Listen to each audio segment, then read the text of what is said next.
Welcome back again at Life with Nurse Carol. Today we are going to look at more of our antihypertensive medication. Specifically, we'll be looking at calcium channel blockers. If you're watching this for the very first time, know that we discussed hypertension in detail and its effect and its complication and its management. Also, know that we discussed other medications like the ARBs, the ACEs, and the beta receptors. So if you haven't watched the previous videos, you can go back to the channel at Life with Nurse Carol and you have all those videos at your disposal. My name again is Mrs. Caroline, and you're welcome. If you haven't subscribed, please subscribe. So the calcium channel blockers, these are also known as the calcium channel antagonists and have been widely used for many indications. These agents are often classified into two major categories, and these vary in their site of actions. So we have the first category. We have the non-dihydropyridines and also the second category known as the dihydropyridines. The major indications for calcium channel blockers, we have hypertension, coronary spasms, angina, supraventricular dysarrhythmias, hypertonic cardiomyopathy, pulmonary hypertension, Raynaud's phenomenon, subarachnoid hemorrhage, and migraine headaches. How do these work? And that's a mechanism of action. So the calcium channel antagonists or blockers block the inward movement of calcium by binding to the calcium channels in the heart, vascular smooth muscles, and in the pancreas. So our first category of calcium channel blockers, or the non-dihydropyridines, have the inhibitory effect on the sinoatrial and the atrioventricular nodes, hence resulting in slowing of the cardiac conduction and contractility. So the SA node and the AV node, it's like the natural source of energy in the heart, that even without the external stimulation, the heart is able to generate its power and transmit it for contractility. So when you give medications that fall in the classification of the non-dihydropyridines, they will have effect on slowing down the SA node and also the AV nodes. Hence, the conduction of that natural power that's generated by the heart is reduced. So this reduces on the oxygen demand and helps to control the heart rate in patients with tachyarrhythmias and in treatment of hypertension.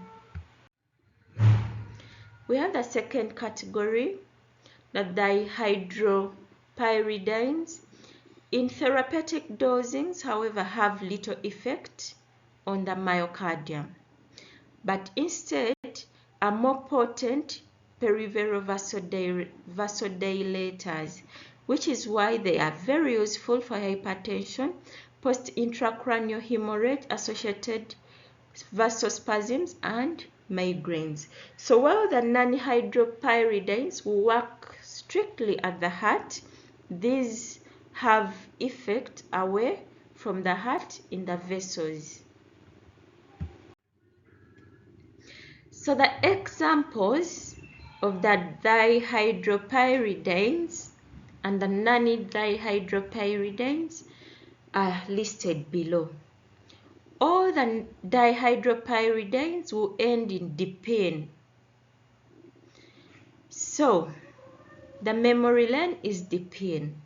So the first one is amlodipine, felodipine, nicardipine, nifedipine. Every other time you see a prescription, an antihypertensive prescription ending in dipine, know that you're taking a calcium channel blocker that is under a classification known as dihydropyridines, and these work away from the heart to cause vasodilation.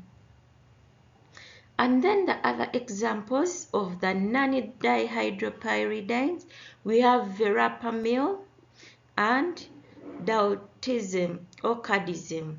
These work at the heart. Like I said, they target the SA node and the AV node, hence reducing the conduction at the heart. Side effects.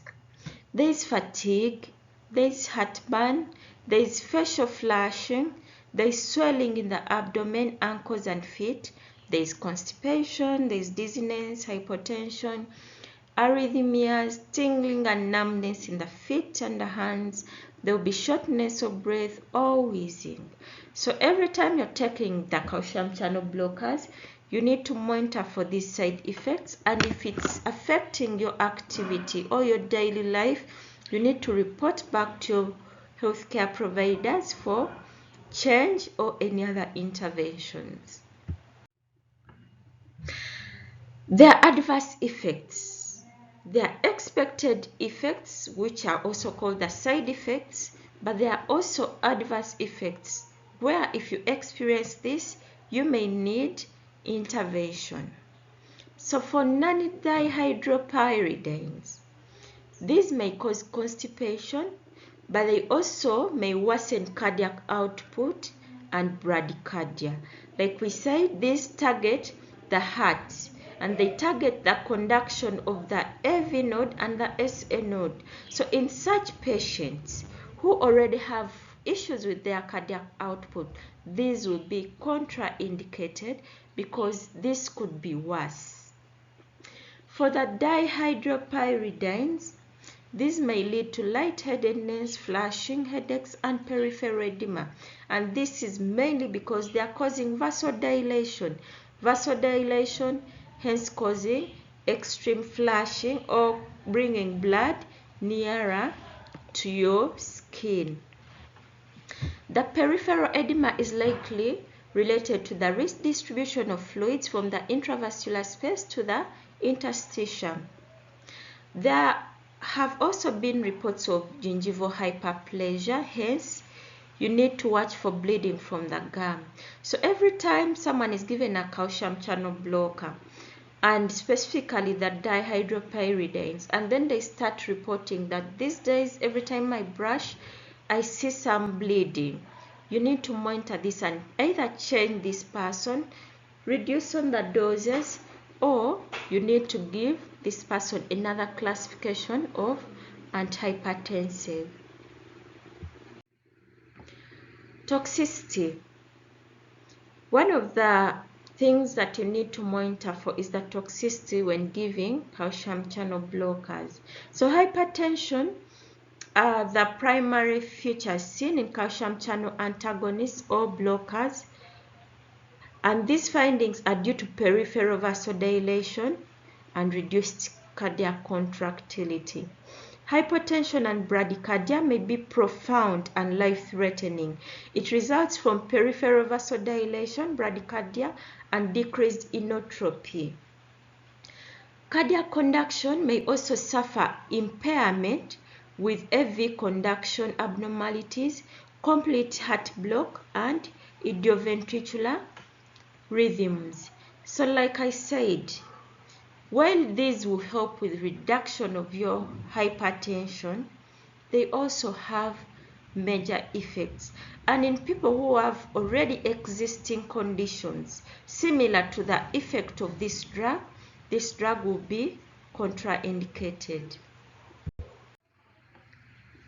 Nursing consideration when giving calcium channel blockers.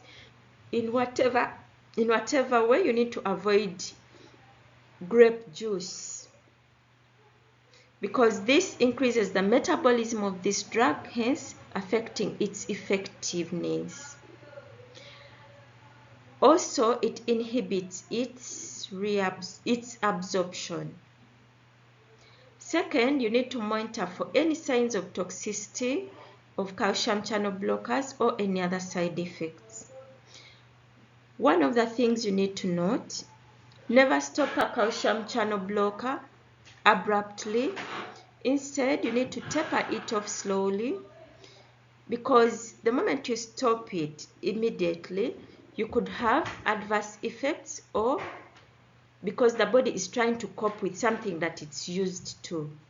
So you need to taper it slowly. Start by reducing the doses, and then you can remove it away. Encourage patients to take their BP regularly, and if the BP is low, you need to talk to your doctor so that they can change this calcium channel blocker. Patients should not suddenly stand up from sleep. Like I've discussed before, when you're waking up from sleep, you need to first stabilize. Sit at the edge of your bed and then stabilize before you can stand up. Otherwise, you're at risk of falls. Also, you should note that if you're taking a calcium channel blocker tablet, you need to swallow it whole. Please don't crush it, don't divide it, don't chew it. Swallow it as it is. If you're taking this, you need to limit your caffeine because it will work contrary to the effect of this medication. Again, I want to thank you for watching and sticking by as we go through the antihypertensives. Next, we'll be looking at the diuretics and how they work. If you're checking on your medication list or your prescription and you're seeing this drug, you don't have to worry. If you have any side effect, please seek any kind of medical consultation and guidance. Please don't forget to watch, like, and share. Don't forget to subscribe. A Life in Nance Carol. Be blessed and stay well.